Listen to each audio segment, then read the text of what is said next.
Guten Morgen, mine patrons, and it is, I guess it's this Patreon pack, 44 on December 7th, and it's another Dominaria United set booster. Okay, let's see what we get. I have low expectations. I think I'm only going to pull 2 Childrens from this pack. Art card. Forest. Uncommon.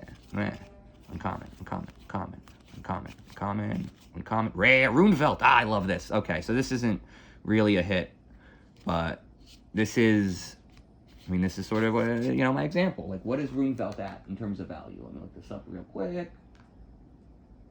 Runevelt Horde Master. Huh.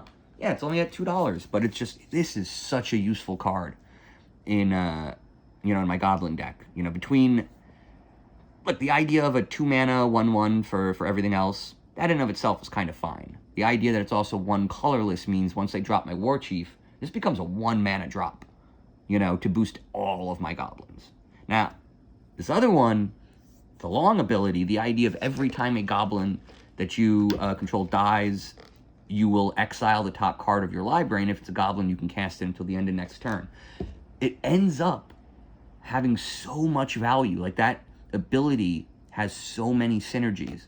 So, like, for instance, you have Skirk Prospector out, and that's the one that allows you to sacrifice, any Goblin you have for mana. So you're using a Krenko to build, cheap Goblins, Goblin tokens, and then using those for mana. And then every time you spend a mana, you're churning the top of your deck to pull your best Goblins out.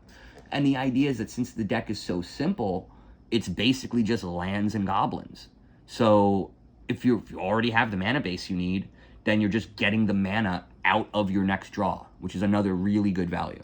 Runevelt is, I want to say, underrated, despite already being considered a great Goblin card. It will be part of Goblin decks for quite a long time. Okay, there we go. We got actually a good card. Way to go. Wizards of the Coast.